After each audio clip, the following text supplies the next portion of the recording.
Hello. तो आज हम स्टार्ट करेंगे नेक्स्ट लेक्चर लैब असिस्टेंट के लिए।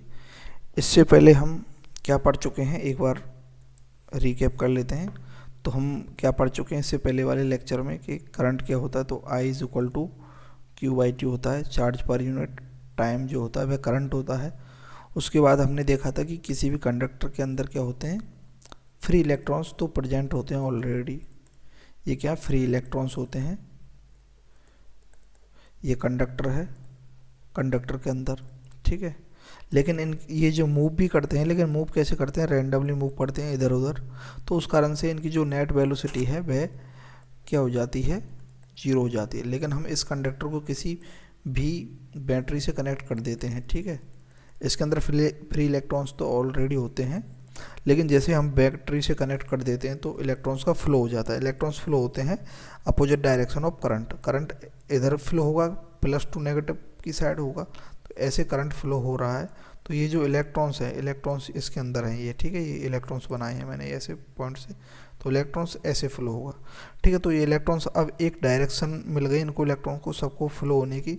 इधर जो कंडक्टर था ऐसे ही पड़ा हुआ था, ठीक है, उसके अंदर फ्री इलेक्ट्रॉन्स थे। अब यहाँ इलेक्ट्रॉन जो फ्री नहीं है, एक साइड में फ्लो करेंगे, ठीक है। तो उन इलेक्ट्रॉन्स के फ्लो होने के कारण इसमें एक वेलोसिटी आ जाएगी इलेक्ट्रॉन्स की, तो उससे क्या बोलेंगे, ड्रिफ्ट वेलोसिटी बोलेंगे, जैसे बी डी से डिनोट करते हैं। ड्रिफ्ट वेलोसिटी होता है e upon m into tau होता है ये, ठीक है।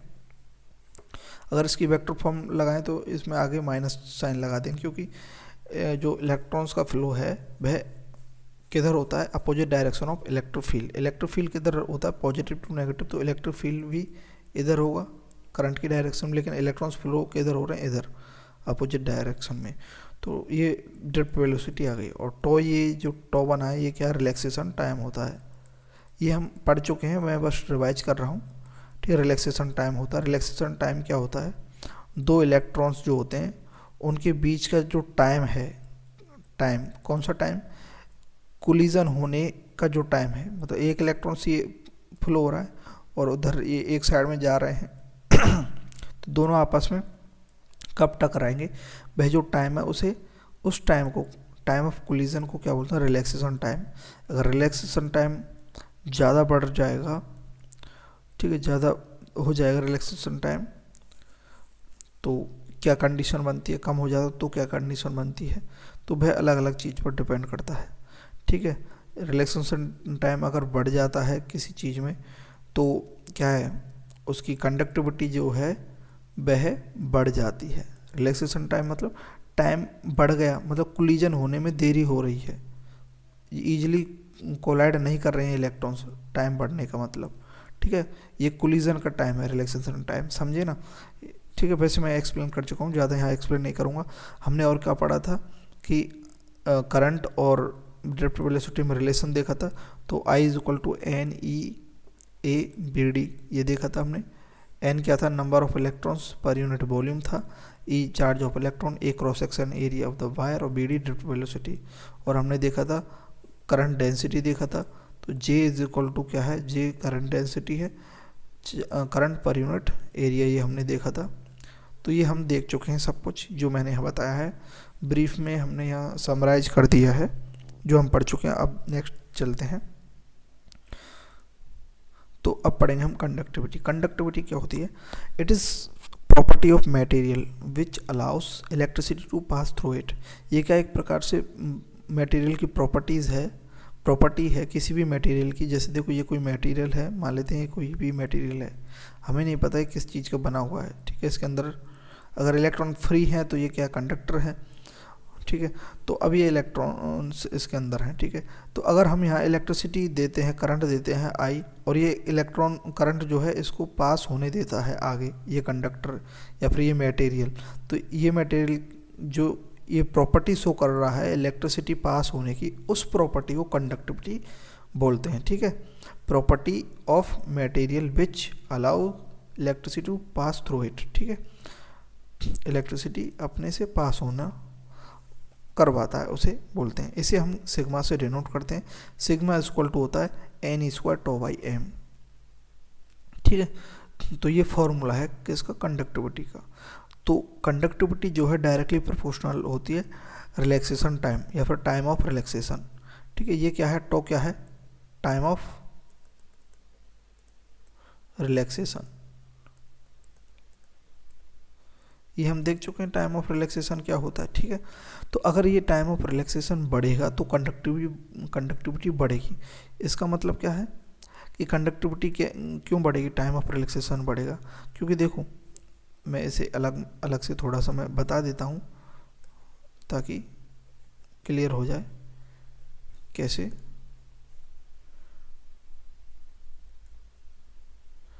एक सेकंड बस, नया पेज। कैसे, तो देखो जैसे कि ये कोई भी कंडक्टर है, ठीक है, इसके बीच में ये इलेक्ट्रॉन्स है। ठीक है, अब अगर कंडक्टिविटी क्या है, conductivity is equal to N E square tau by M, ये कंडक्टिविटी है। देखो हमने देखा था N E square tau by M, ये कंडक्टिविटी है। ये किसके डायरेक्टली प्रोपोर्शनल है, conductivity directly proportional to tau. Tau क्या है, time of relaxation. Relaxation time क्या होता है, दो इलेक्ट्रॉन्स के बीच में कोलिजन होने में जो लगने वाला टाइम है। ठीक है, ये क्या है, टाइम ऑफ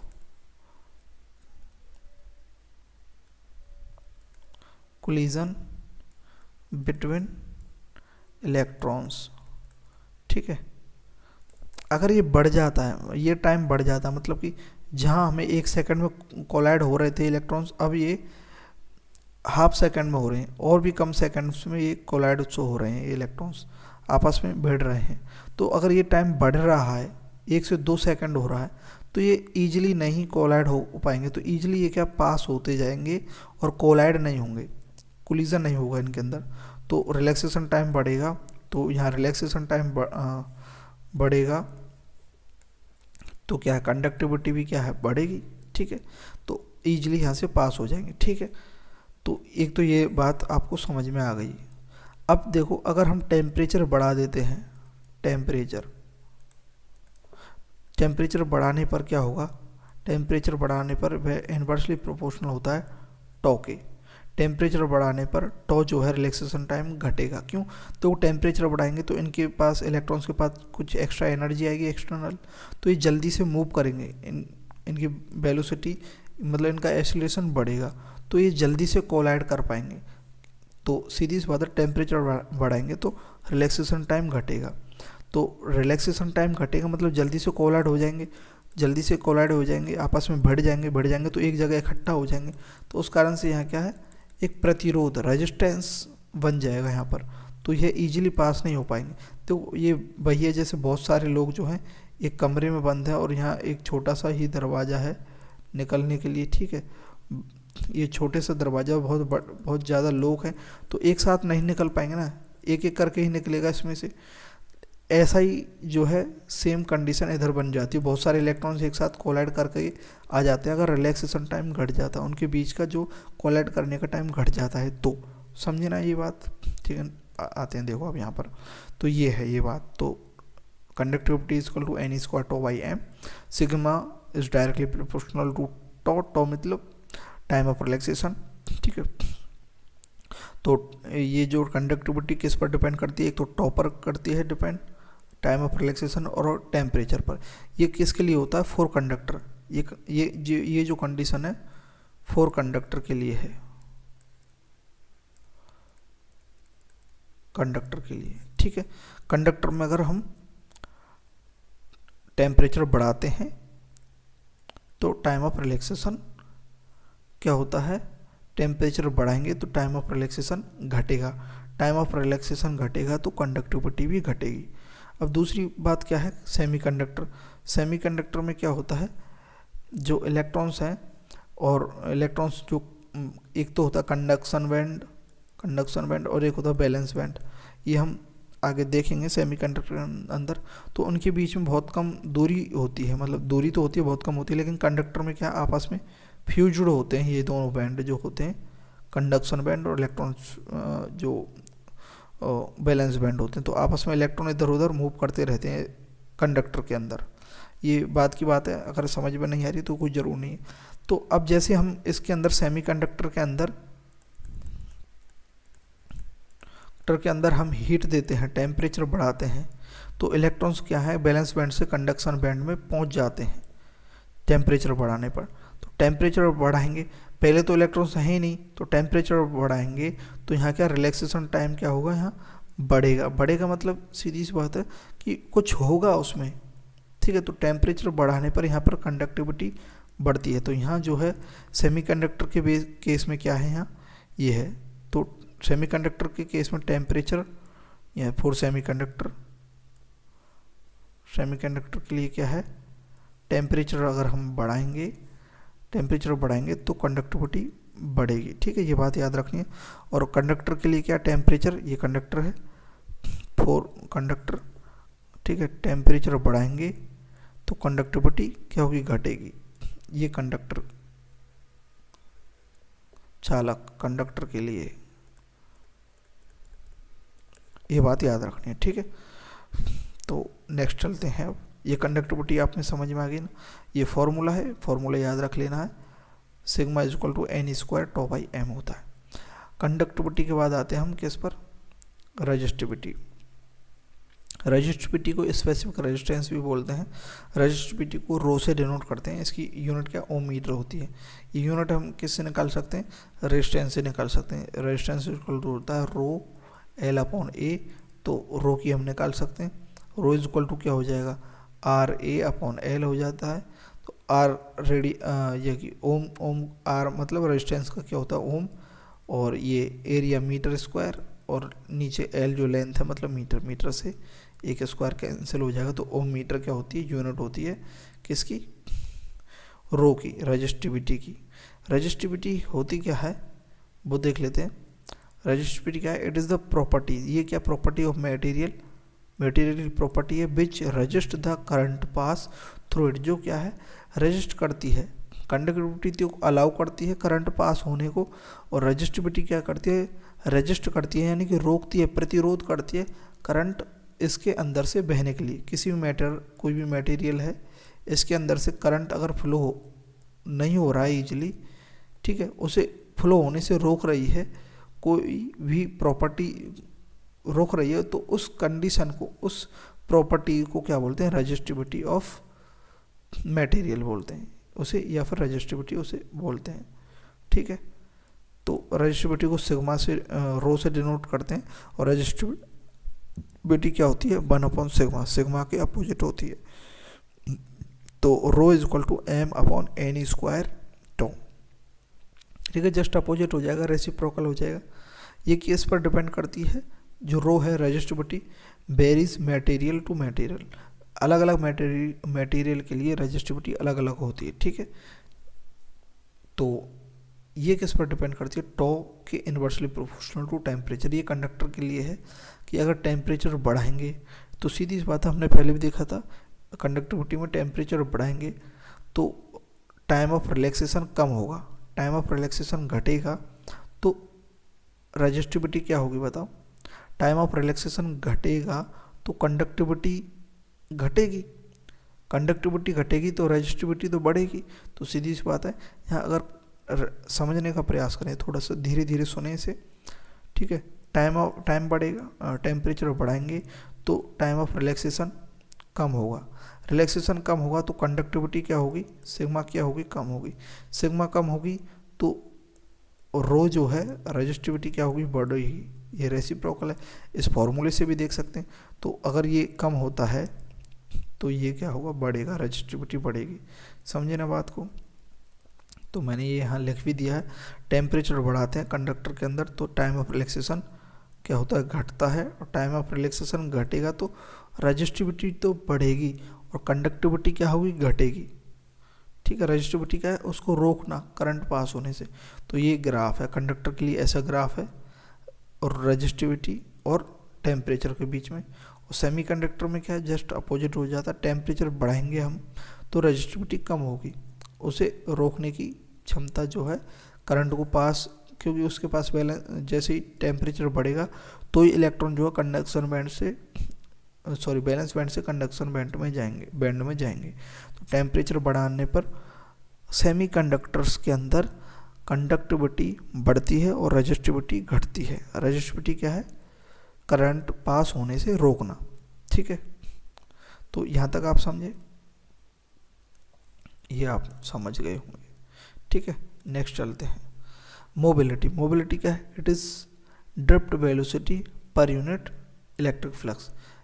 मोबिलिटी क्या है? वह ड्रिफ्ट वेलोसिटी, मतलब सीधी सी बात है इलेक्ट्रॉन्स का फ्लो होना पर इलेक्ट्रिक फील्ड, जो इलेक्ट्रिक फील्ड लग रहा है किसी भी कंडक्टर के अंदर, उस कंडक्टर इलेक्ट्रिक फील्ड के रेस्पेक्ट में, इलेक्ट्रिक फील्ड के रिलेटिव में, ठीक है, जो ड्रिफ्ट वेलोसिटी है कितनी हो रही है। इलेक्ट्रिक फील्ड ये डायरेक्शन में है और इलेक्ट्रॉन्स इस डायरेक्शन में फ्लो हो रहे हैं, तो ये जो फ्लो हो रहे हैं उसके जो है इसके रिलेटिव में, ठीक है, इसके रेस्पेक्ट में कितने फ्लो हो रही है ड्रिफ्ट वेलोसिटी, उसे मोबिलिटी बोलते हैं। तो mobility is equal to B D upon E. B D क्या है? Drift velocity. ई क्या है यहाँ?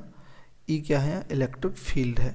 ठीक है, तो इसे मोबिलिटी को हम कैसे डिनोट करते हैं? इलेक्ट्रिक फील्ड क्या होता है? ई ई एम इंटू टो। तो ई ई एम इंटू टो हमने इलेक्ट्रिक ड्रिफ्ट वेलोसिटी लिख दी अपॉन ई, तो ई से ई कैंसिल हो जाएगा, तो मोबिलिटी होती है E tau upon M. E tau upon M हो जाती है।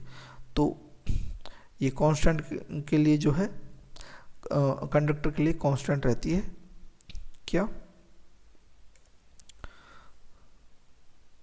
मोबिलिटी। ठीक है, मोबिलिटी कब बढ़ती है कंडक्टर के लिए? अगर वही बात है, रिलैक्सेशन टाइम बढ़ेगा तो मोबिलिटी बढ़ेगी, कंडक्टिविटी बढ़ेगी तो मोबिलिटी बढ़ेगी।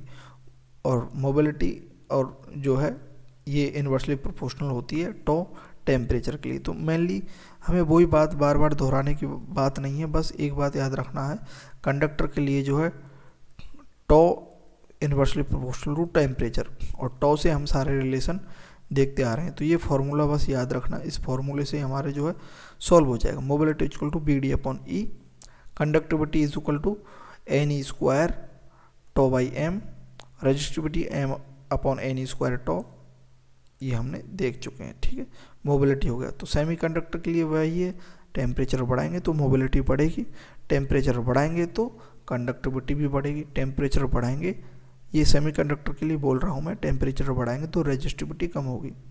यूनिट ऑफ मोबिलिटी की यूनिट क्या होगी? तो वो देख सकते हैं यहाँ से, ड्रिफ्ट वेलोसिटी अपॉन ई। तो ड्रिफ्ट वेलोसिटी की मीटर, देखो ड्रिफ्ट वेलोसिटी क्या होता है? मीटर पर सेकंड होता है वेलोसिटी, और इलेक्ट्रिक फील्ड क्या होता है? वोल्ट पर मीटर।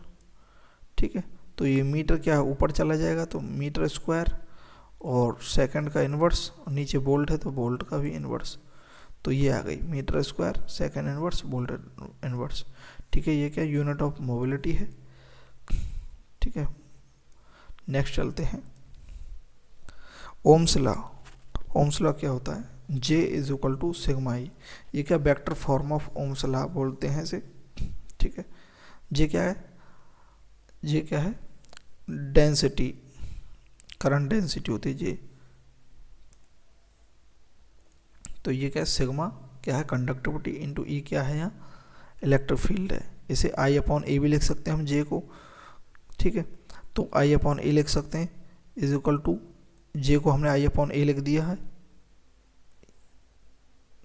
ठीक है, और सिग्मा को हमने क्या, सिग्मा लिख करके इलेक्ट्रिक फील्ड को वोल्ट पर मीटर, तो वोल्ट पर लेंथ, ये जैसे कोई भी कंडक्टर है। ठीक है, ये इलेक्ट्रिक फील्ड की डायरेक्शन है ई, कितनी लेंथ पर लग रही है इलेक्ट्रिक फील्ड? तो वोल्ट पर, कितना वोल्ट लग रहा है इस पर, इस वायर पर, मान लेते हैं बैटरी से कनेक्ट है, और कितनी लेंथ है इस वायर की? तो वोल्ट पर लेंथ जो होती है इलेक्ट्रिक फील्ड होती है। ठीक है, तो हमने इलेक्ट्रिक फील्ड लिख दी यहाँ पर, सिग्मा इंटू वोल्ट पर लेंथ। ठीक है, तो आई इज इक्वल टू क्या होगा? ये जो ए है, ए इधर जा करके मल्टीप्लाई हो जाएगा। ठीक है, तो आई इज इक्वल टू क्या होगा? Sigma A upon L into V. V क्या है, यहाँ बोल्ट है। हमने इलेक्ट्रोस्टैटिक में ये पढ़ चुका है कि electric field equal two volt पर मीटर होती है, ठीक है। इलेक्ट्रोस्टैटिक में हम पढ़ चुके हैं। तो आई इज इक्वल टू, यहाँ से करंट क्या आ गया, I is equal to A upon, और सिग्मा को हम क्या लिख सकते हैं, 1 अपॉन, सिग्मा क्या होता है 1 अपॉन रो। तो आई इज इक्वल टू, यहाँ ए सिग्मा था तो सिग्मा को हमने 1 अपॉन रो लिख दिया है, ठीक है, 1 upon rho L into B. तो ये जो है 1 upon rho L upon B, ये जो है ये क्या है 1 अपॉन आर, 1 अपॉन आर। इस पूरे को अगर सॉल्व करते हैं तो I is equal to V upon R हो गया, समझे। तो I is equal to V upon R हो गया। तो V is equal to R को इधर मल्टीप्लाई करेंगे तो V is equal to I R हो जाएगा। तो यहाँ तक ये समझ में आया V is equal to I R कैसे आया, क्योंकि आर इज इक्वल टू क्या होता है रो एल अपॉन ए, और अगर हम इसे 1 अपॉन आर लिख देंगे तो क्या हो जाएगा ए अपॉन रो एल। तो यही तो है ए अपॉन रो एल। तो यहाँ इसकी जगह हमने 1 अपॉन आर लिख दिया तो बी अपॉन आर आ गया। तो I is equal to V upon R, तो V is equal to I R, ठीक है। तो ये इस प्रकार से आया। तो ये क्या ओम्स लॉ है, ठीक है।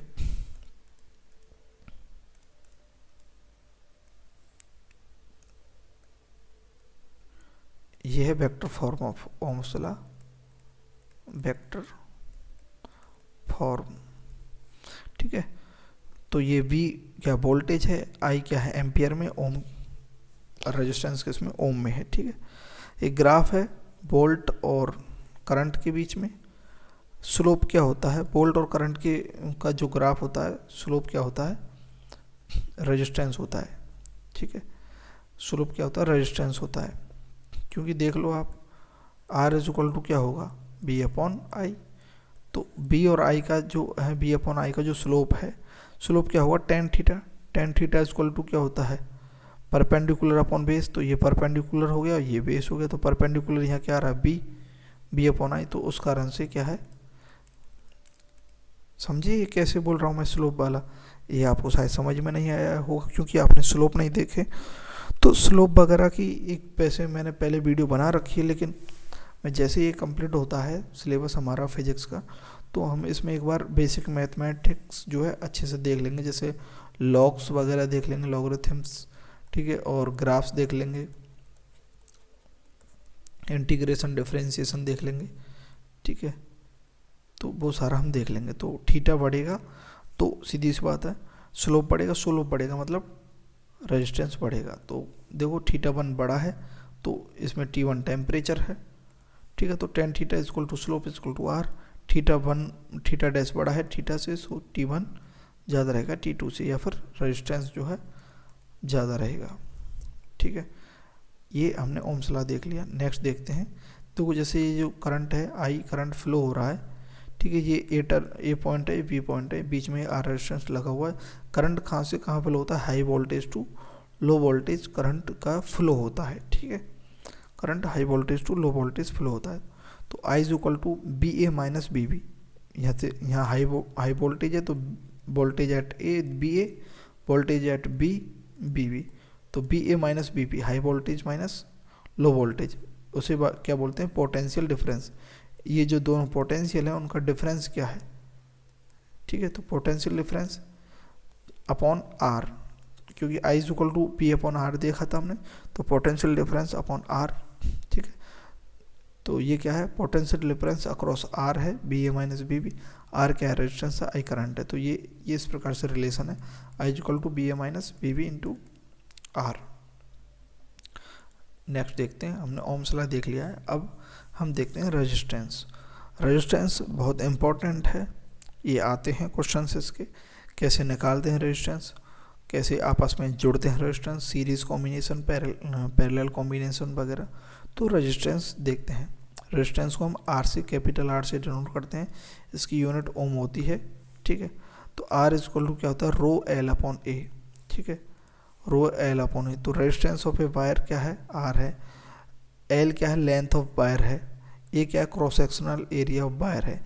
ये कोई भी वायर है, ठीक है, ये ऐसे कोई भी वायर है, ठीक है,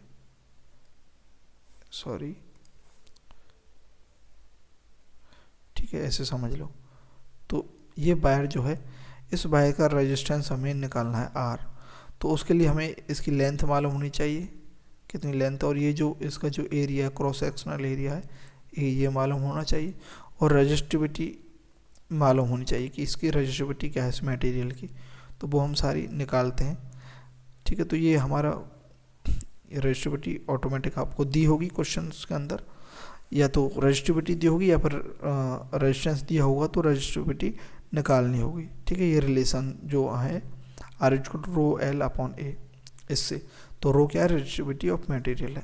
तो अगर ये जो वायर है उसकी अगर हम लेंथ बढ़ाएंगे तो रेजिस्टेंस बढ़ेगा, और रेजिस्टेंस जो है रजिस्टिविटी पर डिपेंड करेगा। किसी भी मटेरियल की रजिस्टिविटी ज़्यादा है तो उसका रेजिस्टेंस भी ज़्यादा होगा, और रेजिस्टेंस इन्वर्सली प्रोपोर्शनल होता है क्रॉस सेक्शनल एरिया। किसी का क्रॉस सेक्शनल एरिया बढ़ा देंगे तो सीधी सी बात है उसका रेजिस्टेंस कम होगा, सीधी सी बात है। यहाँ एरिया बढ़ेगा तो इलेक्ट्रॉन्स इजीली मूव आउट हो जाएंगे, यहाँ से बाहर निकलेंगे, ठीक है। तो ये रिलेशन है, आगे देखेंगे। रेजिस्टेंस अभी काफ़ी बड़ा है, मतलब ज़्यादा बड़ा भी नहीं है, लेकिन हम इजीली कर लेंगे समझ करके, बहुत अच्छे से समझ करके। तो रजिस्टिविटी क्या होती है, M अपॉन एन स्क्वायर टॉ, ये हम देख चुके हैं अभी थोड़ी देर पहले ही। रजिस्टिविटी और कंडक्टिविटी में रिलेशन देख लिया, ये जस्ट आपस में एक दूसरे के रेसिप्रोकल होते हैं। Sigma is equal to 1 upon rho होता है। तो रेजिस्टेंस आपने देख लिया, रेजिस्टेंस क्या है, रेजिस्टेंस वह है जो करंट को फ्लो होने से रोके, ठीक है, वह रेजिस्टेंस है। रेजिस्टेंस किस पर डिपेंड करता है, मटेरियल ऑफ वायर पर डिपेंड करता है। उसमें नंबर ऑफ इलेक्ट्रॉन्स कितने फ्लो हो रहे हैं उस पर डिपेंड करेगा, अगर मटेरियल ऑफ वायर है, या फिर उसका जो टॉ है वह कितना चेंज हो रहा है, रिलैक्सेशन ऑफ टाइम कितना चेंज हो रहा है। तो सीधी सी बात है भाई, मटेरियल ऑफ वायर पर डिपेंड कर रहा है।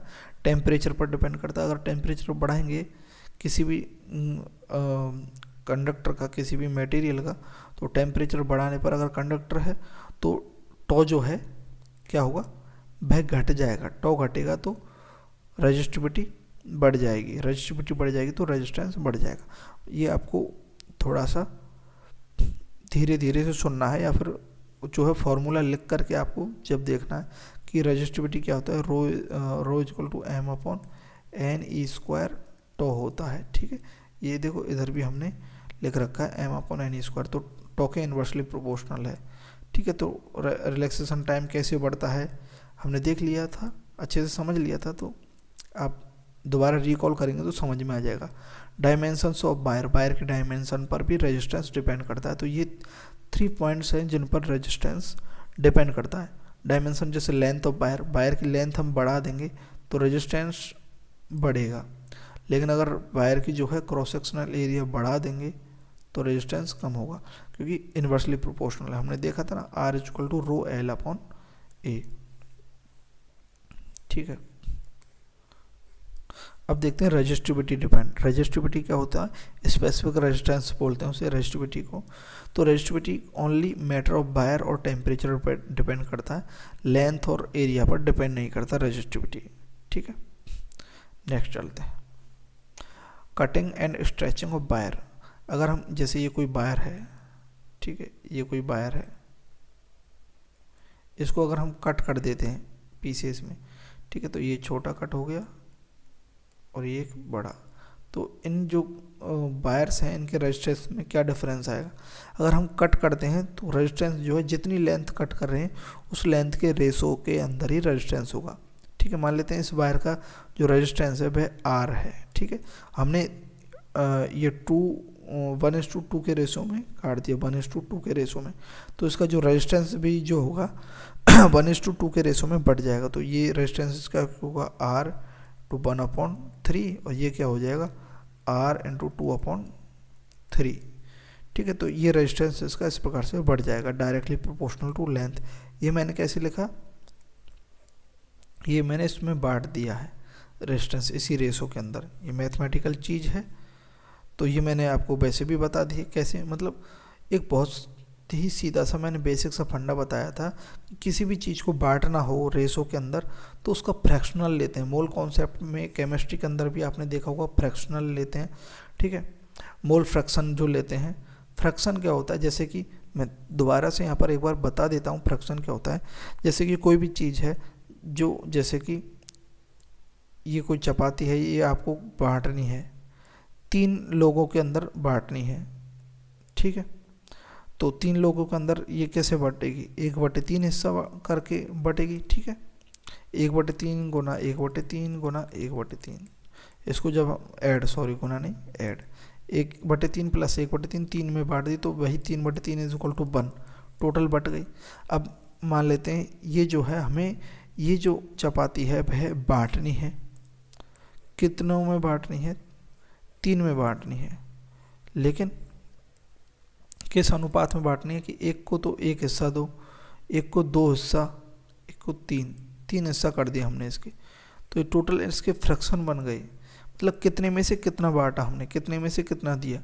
इस चपाती का अगर हम किसी को 1/2 हिस्सा देते हैं, ठीक है, और किसी को इसका 1/3 हिस्सा देते हैं, तो ये क्या है, एक हिस्सा है 3 में से, 3 हिस्सा करने के बाद इसमें इसका जो है 1 हिस्सा, ये थोड़ा मैथ का है, ठीक है। मैंने ये अच्छे से समझाया है, यहाँ पर मैं टाइम नहीं लेना चाहूँगा, यहाँ मैं समझा सकता था, लेकिन मैंने वैसे एटॉमिक स्ट्रक्चर में भी समझाया है, तो वहाँ आप देख सकते हैं अच्छे से, ठीक है। और मैं इसको अलग से बेसिक मैथ में सारी जो मैथ है मैं करवाऊँगा, ताकि आपके कोई भी क्वेश्चंस जो हैं रोकेंगे नहीं। तो कटिंग करने पर ये वाला फॉर्मूला आपका लगेगा, कटिंग करने पर क्रॉस सेक्शनल का तो कोई झंझट ही नहीं है, क्योंकि क्रॉस सेक्शनल के लिए तो हम ऐसे वायर काट नहीं सकता, बहुत ही बारीक होता है ना वायर, तो ये तो हम बड़ा करके देख रहे हैं, तो ऐसे तो कोई काटता नहीं है वायर, जनरली ऐसे काटता है। तो कटिंग के लिए तो हमने देख लिया है, ठीक है। अब देखते हैं ये फॉर्मूला है, ठीक है। अब देखते हैं स्ट्रेचिंग का मतलब क्या होता है। जैसे ये कोई वायर है, ठीक है, इसको हमने क्या खींचा, यहाँ से खींचा, स्ट्रेच किया, स्ट्रेच करने पर इसकी लेंथ बढ़ेगी, तो लेंथ तो बढ़ेगी, तो सोचो इसका जो क्रॉस सेक्शन एरिया है वह थोड़ा सा घटेगा जरूर, लेंथ बढ़ेगी तो, क्योंकि हमेशा जो वॉल्यूम जो है, इसका जो वॉल्यूम है A/L, तो वो क्या है इसमें कंजर्व रहेगा, वॉल्यूम कहीं जाएगा थोड़ी, A'/L', ये कंजर्व रहेगा। कंजर्व रहने के कारण जो है इसकी जो रेजिस्टेंस जो है, अब देखो रेजिस्टेंस का स्क्वायर हो जाए, क्योंकि इसका जो क्रॉस सेक्शनल एरिया घटेगा तो रेजिस्टेंस बढ़ रहा है, ठीक है, ये घट रहा है तो रेजिस्टेंस बढ़ रहा है, और साथ में लेंथ बढ़ रही है, तो भी रेजिस्टेंस बढ़ रहा है, और एरिया भी घट रहा है साथ में, समझे। तो स्ट्रेचिंग होने पर अगर दिया हो क्वेश्चंस के अंदर कटिंग, तो resistance directly proportional to length, अगर स्ट्रेचिंग दे रखा हो तो resistance is directly proportional to length का स्क्वायर,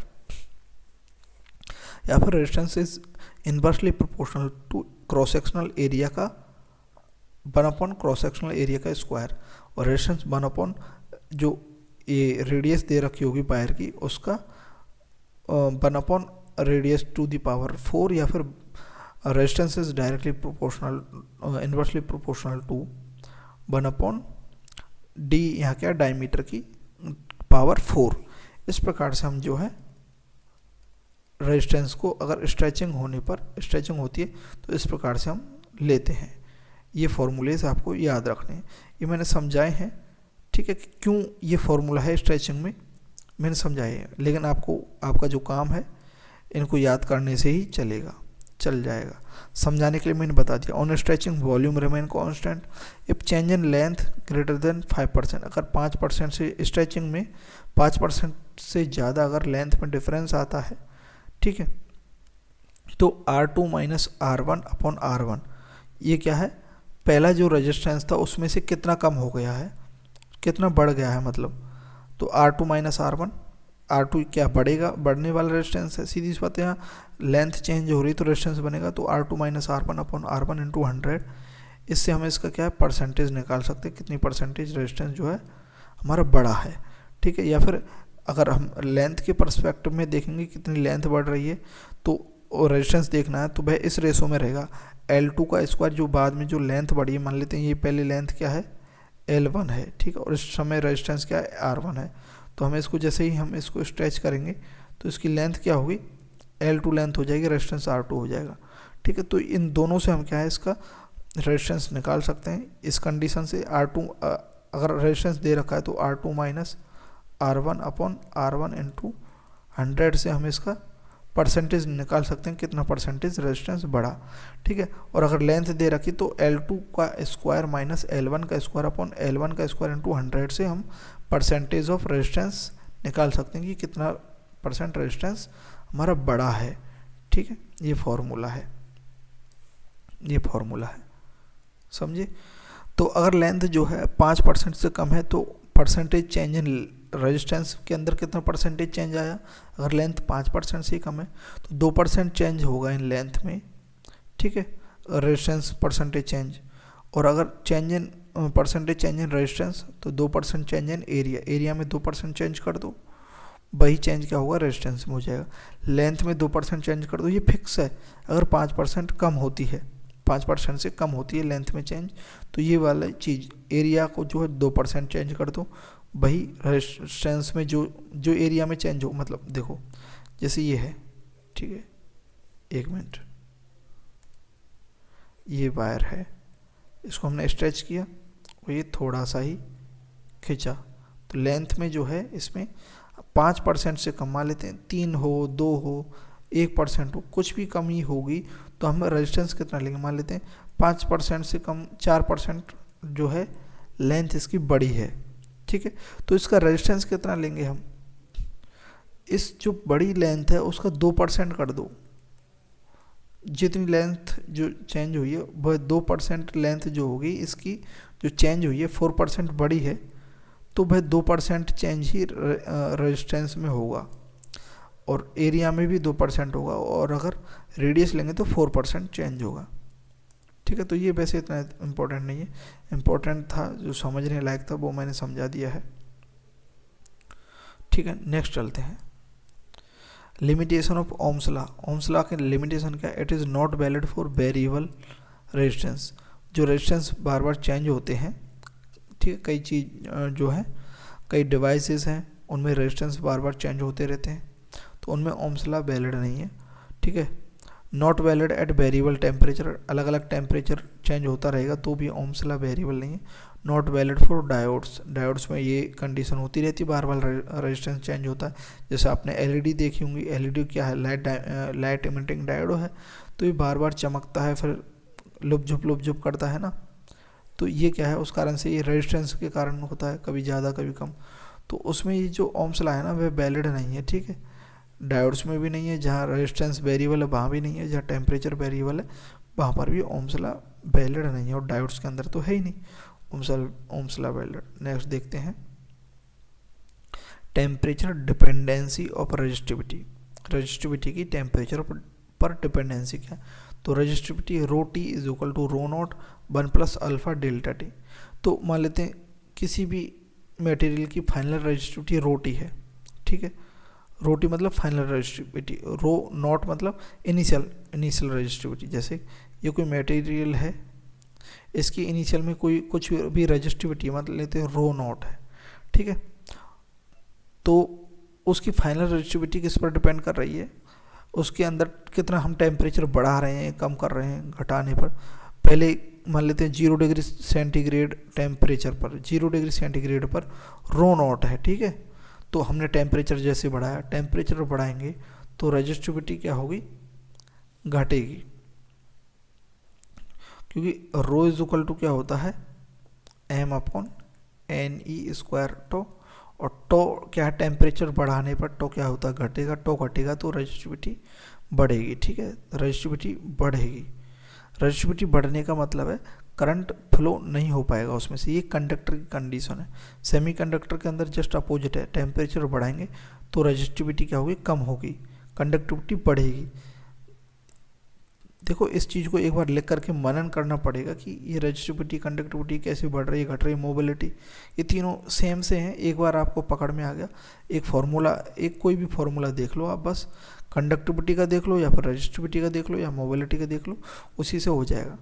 तो अगर टेम्परेचर हम चेंज करेंगे तो इसमें कितनी जो है उसके बाद रेजिस्टिविटी चेंज हो रही है, क्योंकि रेजिस्टिविटी किस पर डिपेंड करती है, चेंज ऑफ मटेरियल पर। देखो टेम्परेचर और मटेरियल पर डिपेंड करती है resistivity, depends only on material of wire and temperature. तो टेम्परेचर चेंज कर रहे हैं, ठीक है, और अगर मटेरियल चेंज करेंगे तो भी रेजिस्टिविटी चेंज होगी किसी भी वायर की, ठीक है। तो ये होता है रेजिस्टिविटी। तो ये क्या, dependency on off resistivity on temperature. तो ये अल्फा क्या, थर्मल कोफिशिएंट ऑफ रेजिस्टिविटी, ये कोफिशिएंट है अल्फा तो रेजिस्टिविटी का, ठीक है। और डेल्टा टी क्या है, चेंज इन टेम्परेचर, टेम्परेचर में हम कितना चेंज कर रहे हैं।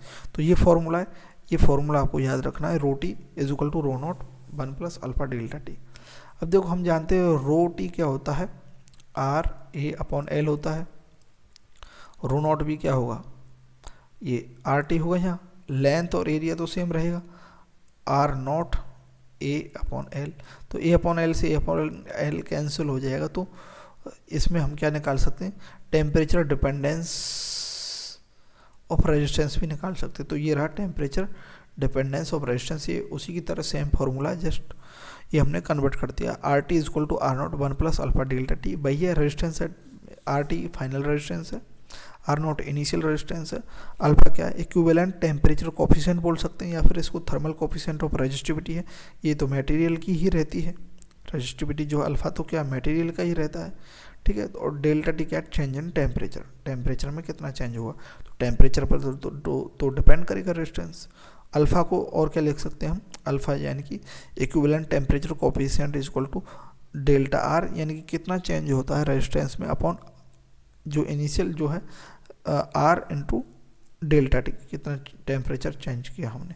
तो ये एक रिलेशन है, ये भी देख लेना है। तो हमने ये फॉर्मूला मेन है, देखो ये वाला, ये डबल स्टार बना है जो, ठीक है। क्वेश्चंस करेंगे जब आपको और ज़्यादा क्लियर हो जाएगा। कंडक्टर के लिए हमेशा अल्फा क्या होगा, पॉजिटिव होगा। तो अगर अल्फा पॉजिटिव है कंडक्टर के लिए, तो देखो ये अल्फा पॉजिटिव है, ये अल्फा पॉजिटिव है, देखो इसमें अगर ये पॉजिटिव है तो हम क्या करेंगे, इसमें अगर टेम्परेचर बढ़ाएंगे तो फाइनल माइनस इनिशियल करेंगे, तो टेम्परेचर बढ़ाएंगे तो ये वैल्यू बढ़ेगी, ये वैल्यू बढ़ेगी तो 1 प्लस ये होल वैल्यू, तो ये ओवरऑल बढ़ेगी, ओवरऑल बढ़ेगी तो टेम्परेचर जो फाइनल जो रेजिस्टेंस है वह भी बढ़ेगा अगर अल्फ़ा पॉजिटिव है। और सेमीकंडक्टर के लिए अल्फ़ा क्या, नेगेटिव है, नेगेटिव है अल्फ़ा, तो टेम्परेचर बढ़ाएंगे तो वैल्यू कम होगी, यानी कि रेजिस्टेंस कम होगा, तो कंडक्टिविटी क्या होगी, रेजिस्टिविटी कम होगी, तो कंडक्टिविटी क्या होगी, बढ़ेगी, किसके अंदर, सेमीकंडक्टर के लिए। तो सेमीकंडक्टर के लिए अल्फ़ा क्या है, नेगेटिव है, ठीक है, ठीक है। फॉर नाइक्रोम एंड मैग्नाइड, ठीक है, मैग्नाइड के लिए अल्फ़ा जो है लगभग 0 के लगभग होता है, तो इसकी अंदर जब हम हीट करते हैं इसे या फिर करंट देते हैं तो मैक्सिमम जो करंट है उस हीट में कन्वर्ट हो जाता है। अल्फ़ा अगर हम सीरीज में जोड़ें तो अल्फ़ा इक्विवेलेंट जो होगा सीरीज में, सीरीज के अंदर, ठीक है, alpha 1 R1 plus alpha 2 R2 अपन R1 प्लस R2, ठीक है। और अल्फ़ा इक्विवेलेंट अगर करें R1 is equal to R2 कर देते हैं, ये दोनों इक्वल होते हैं, तो alpha 1 plus alpha 2 is upon 2 होता है। इन पैरेलल में जोड़ते हैं अगर, तो alpha is equal to alpha 1 upon R1 plus alpha 2 upon R2 upon 1 plus R1 plus 1 upon R2, ये होता है, ठीक है, इन पैरेलल के अंदर, ठीक है। और अगर हम क्या करें, R1 is equal to R2 कर दें तो क्या होगा, अल्फ़ा 1 प्लस अल्फ़ा 2 अपॉन 2 होता है, ये दोनों के लिए सेम होता है, किसके लिए, अल्फ़ा इन सीरीज में हो या पैरेलल हो, ठीक है। ये हमने देख लिया है। रेजिस्टिविटी ऑफ वेरियस मटेरियल, एक बार ये देख लेते हैं, अलग अलग मटेरियल की रेजिस्टिविटी। रेजिस्टिविटी क्या होती है, रेजिस्टिविटी मतलब इलेक्ट्रिसिटी पास होने से रोकना, ठीक है, रेजिस्ट करना, to resist electricity pass through the any material, ठीक है। तो कंडक्टर की रेजिस्टिविटी बहुत कम होती है, 10 to the power -8 ohm metre से 10 to the power -6 ohm metre, यानी रेजिस्टिविटी कम है, ठीक है। तो ये कम रोकती है, ठीक। कंडक्टर जो है इलेक्ट्रिसिटी को पास होने से नहीं रोक पाते ईजिली, बहुत कम रोकते हैं, ठीक है, बहुत कम रोकते हैं कंडक्टर, मतलब पास होने देते हैं, रेजिस्टिविटी कम होती है किनकी, कंडक्टर की। देखो 10 टू द पावर -8 से 10 टू द पावर -6 तक होती है। सेमीकंडक्टर की रेजिस्टिविटी थोड़ी ज़्यादा होती है, इस कारण से टेम्परेचर बढ़ाते हैं तब रेजिस्टिविटी घटती है सेमीकंडक्टर में टेम्परेचर बढ़ाएंगे तो रेजिस्टिविटी घटेगी, कंडक्टिविटी बढ़ेगी, ठीक है, मोबिलिटी बढ़ेगी, ठीक है, सेमीकंडक्टर के अंदर, ठीक है। तो इसकी जो सेमीकंडक्टर की रेजिस्टिविटी होती है 10⁻⁵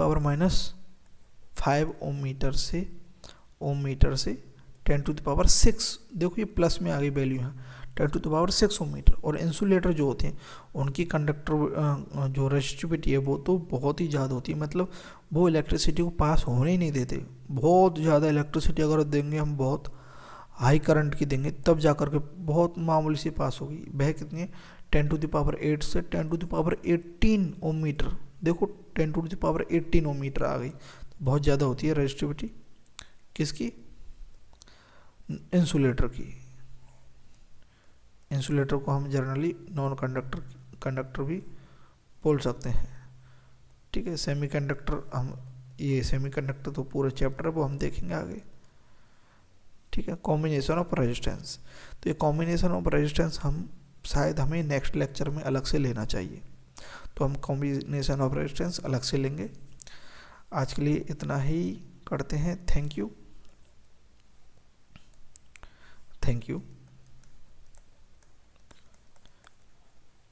अगर कोई डाउट हो तो आप कमेंट कर सकते हैं और हमारे चैनल को सब्सक्राइब कर सकते हैं और लाइक कर सकते हैं। Thank you very much. सबका कल्याण हो। धन्यवाद।